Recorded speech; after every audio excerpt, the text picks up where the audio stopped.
pack on as much muscle as humanly possible, as I've given in previous examples in this video, you probably don't want to be so out of breath by the end of a set that you have to rack the weight or pause the exercise in the middle of the set so you can catch your breath. Don't faint or fall out or black out, right?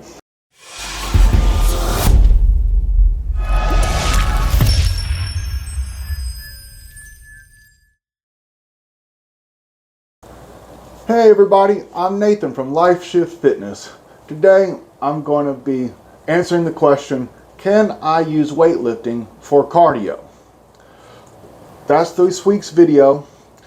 You might want to subscribe. Next week's video is going to be, can I use weightlifting machines for maximum gains? So hit the like button if you find interest in this. Down in the description there is my social post where you can find daily motivation and tips, recipes, all on my social, so be sure to follow me there.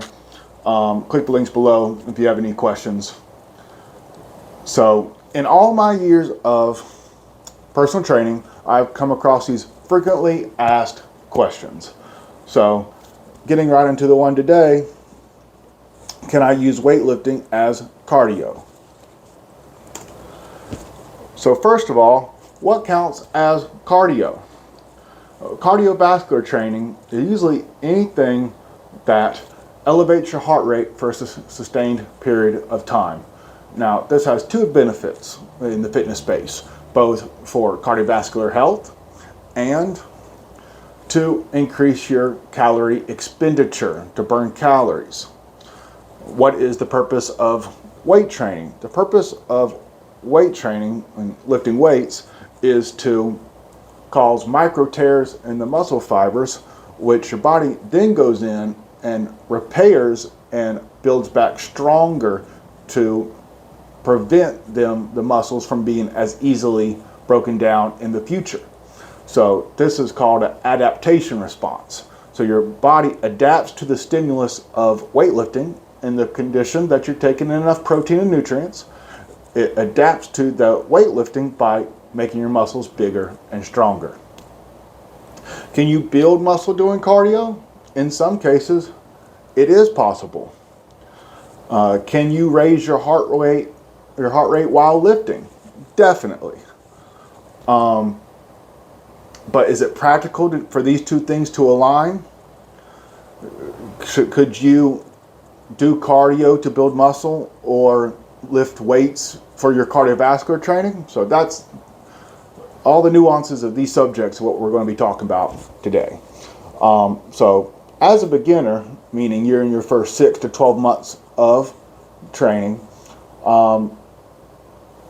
everything is a novel stimulus. Everything's new. The muscles are, even if you're walking on the treadmill or jogging down the street, you go from doing nothing to doing something. So this exercise is going to be stimulative for muscle growth because it's going to be enough tension on the muscle. Either when you're jogging, you throw your foot out and contract your hamstring and glute to pull the ground underneath you. Just that amount of resistance will be enough to cause muscle growth in beginners, especially in your first few months of training. As you gain more experience and your body, your muscles adapt to that stimulus, there's going to be a point where you plateau, which you level off your rates of muscle gain until it halts once you become completely adapted to that level of stimulus. So cases for dual purpose progression, meaning using cardio for weightlifting and cardio, or using weightlifting for muscle growth and cardio. So situations where you could use them interchangeably or for dual purposes. Situations of anabolic cardio, or cardio that causes muscle growth, is first of all, as a beginner, if you haven't done any weightlifting, then just the stimulus from the cardio can cause increases in muscle mass. But because the underlying principle in optimum program design when it comes to exercise and weightlifting is going to be progressive overload. The variable of progressive overload is the number one thing you must implement in a program to continue to progress. So what is progressive overload? Progressively overloading a muscle means challenging the muscle to do a little bit more each session or each week than you did before. So if you have, like for example, cardio equipment where you have variable resistance, like elliptical is my favorite because you start off, low resistance, no resistance, and then as you adapt to that, you can keep turning up the resistance and make it harder and harder for you to stride on the elliptical. So using that method, that mode of training, the elliptical, in the right fashion with the right amount of breaks and nutrition, it can cause muscle growth for quite a while because you're able to progress the resistance as the muscles, get torn down in an elliptical workout and adapt to where they don't get torn down from the same stimulus. You just raise the resistance, and then it causes damage to the muscles that they weren't used to because they weren't used to that intensity of training. So that's one way in which cardio equipment with variable resistance can cause increases of muscle growth for extended period of time. Will jogging increase muscle mass? Well, can you increase the resistance? Some people run with weight vests on, which is very intense. It's hard on the whole body. It's definitely not optimal when it comes to your goals, just because you get so systematically fatigued from running with that much weight. But technically it would work. Or doing something like sprints or running uphill is, the faster you run, the harder your muscles contract, the more intense the exercise is. And remember, if you're sprinting full speed, you can't sprint for that long, right? So if you think about a set of bench press, how long does it take to do a set of bench press? Maybe 30, 45 seconds for even up to 12 repetitions, and then you have to rest. So you can't sprint for more than 20, 30 seconds full speed without having to rest or slow down significantly.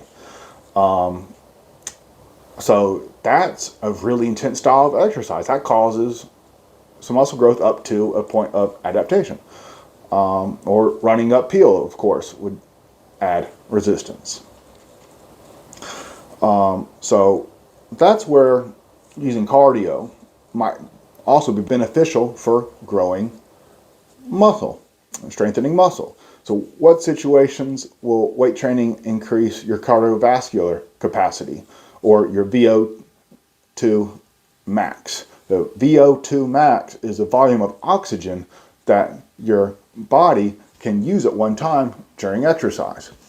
So if you are really out of shape, and even a light set of bicep curls has you winded, then obviously doing that exercise until you adapt to taking in oxygen to support that amount of exercise would be beneficial for your cardiovascular training. Squats, lunges, Bulgarian split squats, a lot of leg exercises, and the more intense or more difficult a leg exercise is, even with experienced lifters, it can cause you to be completely out of breath by the end of a challenging set. So you can definitely see increases in cardiovascular ability from doing exercise, weightlifting exercise, and especially intense leg exercises. And then what we're going to talk about here in a moment is whether it's optimal to do that, because although squats or lunges may get you out of breath, you may get out of breath if you're not cardiovascularly fit to the point where you can't complete the set to muscular failure, meaning your muscles could do a couple more repetitions, but you're so out of breath, you got to rack it. You got to put the weight down. You take catch your breath. So that's obviously not optimal if your goal is to build or strengthen as much muscle as possible. So you have different structures of weight training programs. Most of it's conducted of intervals and rest. So example, 30 seconds of bench press to do 12 repetitions and then 2 minutes rest. But you also have circuit training or interval training where you would do pretty much the same thing. Like, for example, Tabata is a type of interval training exercise where you go through periods of intense exercise and rest, and it usually lasts about 4 minutes. And then HIIT training, which is high intensity interval training, has become very popular over the past 4 or 5 years, and it's going to be basically the same thing as we just discussed with the weightlifting effort. 30 seconds to a minute of intense exercise, and then either a minute or two of lower intensity, much lower intensity exercise for you to recover your breathing rate, or just rest altogether. So that's intervals of work and rest. Circuit training is where you do a string of exercises with little to no rest in between. And most of the time, you're going to be doing circuit training, one exercise to another, each exercise in the progression working completely different muscle groups. So, for example, you might do a set of push-ups and then jump up on a bar, do a set of pull-ups, and then you might do a set of body weight squats. And obviously that translates into pull-ups, lat pull-downs, barbell back squats, anything. But you can see how the first exercise is a pressing exercise, which is chest, anterior delts, and triceps on the back of your arms. The second exercise works the exact opposite muscle groups, which is the muscles of the upper back, your biceps, and your anterior delts on the back of your shoulders. So it's really good because after you do your pressing exercise, once you do your pulling exercise, works the exact opposite muscle group, and the muscles from the first exercise are resting. And then you do squats last, and that means your whole upper body is resting while you're doing a lower body exercise. It's very efficient. So circuit training is a way to exercise lifting weights. And if you do the circuit, most people would do all the exercises in the circuit in the sequence before taking a rest, and then start back with the first exercise. This can really elevate your heart rate. So this is a method of weight training which would also have good cardiovascular benefits. And the third kind of structure of weight training would be straight sets and supersets. So straight sets would be, for example, if you're going to do 3 sets of bench press, 3 sets of pull-ups, and 3 sets of squats, but you completed all the sets of bench press before moving on to the first set of pull-ups. So you would do a set of push-ups, rest 2 minutes, set of push-ups, rest 2 minutes, last set of push-ups, and then start the first set of pull-ups, taking a rest in between each exercise. So that's what we refer to as straight sets. And as I'll get into here in a minute, that's going to be the most beneficial for making sure that you're completely recovered and you've caught your breath and ready for the next set of exercise, so that you know that you are being limited by the muscular failure, the local muscular failure of the muscle you're working, and not being so out of breath that you just have to rack the weight because you're about to fall over. So here on my little star point, we can see that circuit training can also be used as a form of high intensity interval training, because high intensity interval training is intervals of hard exercise with periods of rest or much lower intensity of exercise, whereas circuit training is doing a string of exercises in a row and then taking a rest. So it could be used for the same purposes, for sure. So heart rate zones. So let's cover the basic of heart rate zones. So I'm sure you've heard that to find your maximum heart rate, you want to take your age and subtract it from 220.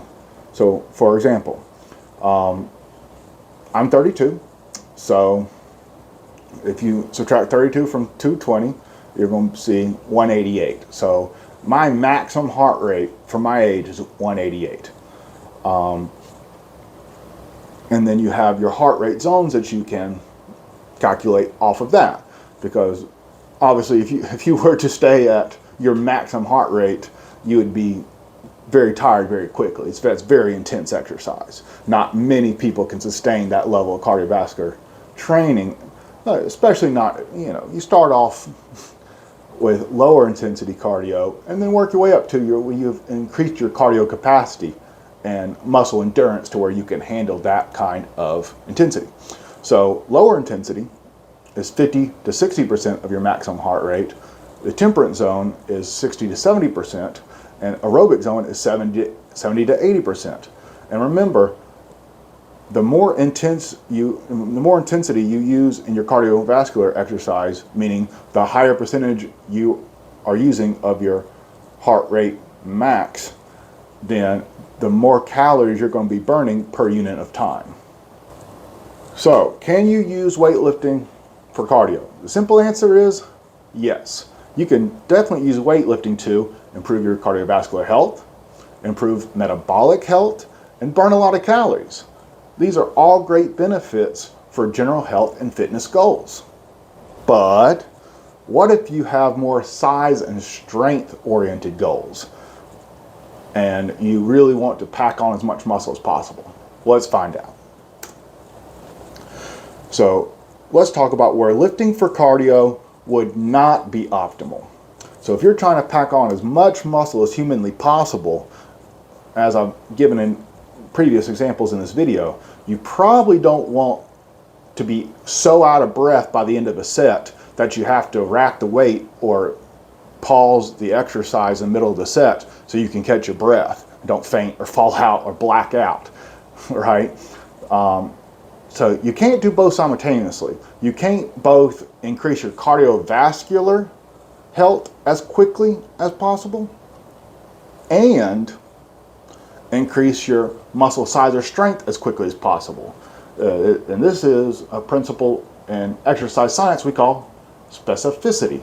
To make the maximum gains in either discipline, you want to be specifically training in that discipline. So bringing sets to failure requires rest. So for an example, if I were to do a set of barbell back squats, a challenging one where I have enough weight on my back to where once I reach 8 or 10 repetitions, I'm struggling, can barely get it back up. After a hard set, challenging set of squats, I'm going to be out of breath. I'm going to be about falling over. So with all weightlifting athletes, especially in a set of 12, you're going to need to sit down somewhere. If it's enough weight to challenge you to where that's the max amount of weight you can use for those 12 repetitions. So if let's say you were trying to do a circuit style of training, so you did squats, went and did bench press, lay down, pushed until you couldn't push anymore, and then stood back up and went try to go directly to squats, you do like 2 reps, and you would rack the weight or fall out because you would just be, you would be so out of breath, you wouldn't be able to get through the set. You would need at least 2 or 3 minutes after doing some sets back to back of hard, intense training like that really bring a muscle to temporary failure before you're ready to do another set. And this goes into the next point, implementing enough rest so they can get an effective set without being limited cardiovascularly. So using weightlifting for cardio would interfere the goal of maximum muscle gain and beyond a complete beginner. I mean, if you're in your first 6 months of training, you can pretty much look at a weight and put on muscle. And no matter what you do, it's going to be more than you did before. It's going to be something your body has to adapt to. So even if you're being limited by your cardiovascular ability to take oxygen and use it for exercise, you're still, even if you get halfway through a set, it's still going to be stimulative of muscle, because as a beginner, you don't require perfect sets of the maximum intensity or weight for those repetitions to see muscular gains. So let's talk about where it would be optimal to use weightlifting for cardio. Like I said, if you have general health and fitness goals, then circuit training or high intensity interval training would be great. It'd be the best of both worlds. You circuit training or high intensity interval training, you would both be increasing your muscular strength, non-optimally, but still be doing it at some rate, and you'd be increasing your cardiovascular rate, and not optimally, but you'd still be doing so.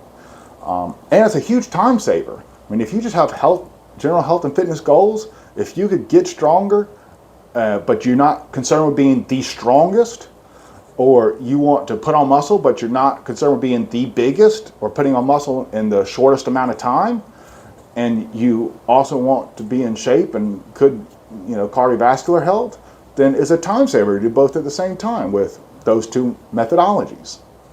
But this comes with some notes of caution. So if you are systematically fatigued, meaning you've done either too long of a high intensity interval training session, or you've done too many in a row, too many in a certain amount of time, you can build up enough systematic fatigue through your whole body to where it becomes unsafe and you have a higher risk of injury. And also, training with too much intensity too frequently or for too long, it takes away from your recovery capacity. So let's say you would benefit the most from 30 minutes of high intensity interval training in one day. Let's say you did 2 hours, either all at one time or spread out throughout the day. You'd be doing so much damage to your muscles and causing so much systematic fatigue that your body would be struggling just to repair the muscles and recover from there, and you wouldn't have any recovery capacity or energy or resources left over to actually improve from the last session. And I talk to so many of my clients that talk about like their experience with CrossFit or other programs where they just jumped right in and it was way too intense for them. They weren't adapted to that amount of exercise. They weren't adapted to that intensity, and they saw their strength and performance actually get worse over time because they just kept breaking down their body, and before the body could completely recover, they just go in and hammer it again. Same thing, hammer it again before it's recovered. Over enough time, you're causing more breakdown than actual recovery or growth.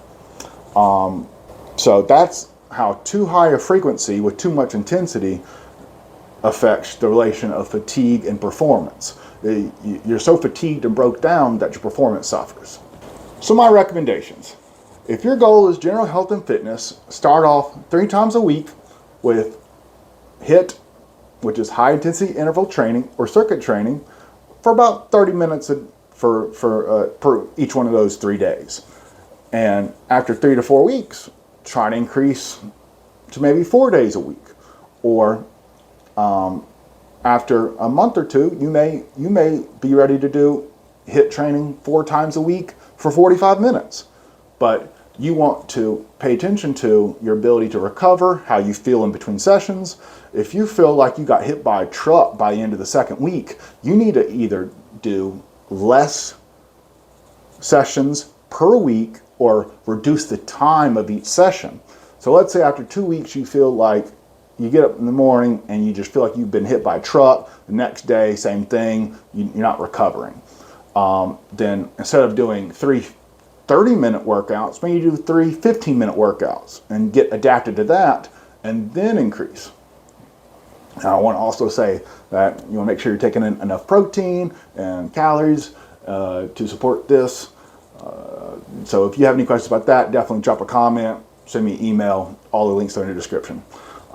If your goal is maximum muscle gain, then perform dedicated cardio sessions away from your weightlifting. So the most optimal way to split up cardio and weightlifting is to do cardio on completely separate days that you do the weightlifting. But if that's not feasible or realistic in your schedule, which I know for a lot of us busy people, that's a lot to have a whole cardio have its own day, but it is the most optimal. If you don't have cardio equipment in your house, that can also make it more difficult. But if you're going to perform cardio exercise on the same day as weightlifting, for best results, you want to have at least 6 hours in between the weightlifting and cardio workout. That way, your muscles can recover from one and not use all its recovery capacity and resources trying to do the other one. Like, for example, if you did a weightlifting workout and then immediately, with no time in between, went directly to your cardio session, your muscles are hungry for nutrients because you just broke them down. They've been worked. They've used all their stored energy. They're wanting nutrients to pour in and be able to recover a little bit, and that way you could see the best muscle gain or muscle strength benefits from the effort you just put into that weightlifting workout. But if you go directly to cardio, then instead of getting nutrients into the muscle, you're taking all the resources your muscles want to use to recover and burning them off through cardio. So you can see how you would really stunt your muscular growth ability by doing cardio directly after weightlifting. So you would want at least 6 hours in between there and at least 1 or 2 meals. If your goal is to lose fat, then weights are generally more important than cardio,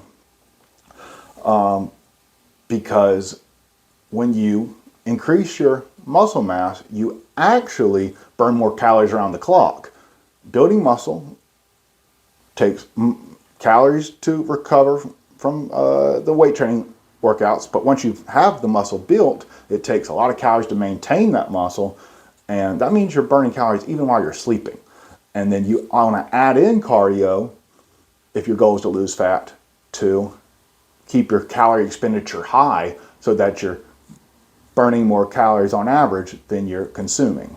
And I have a whole video dedicated to this. I'll put a card up here, and that is how to lift weights to lose fat.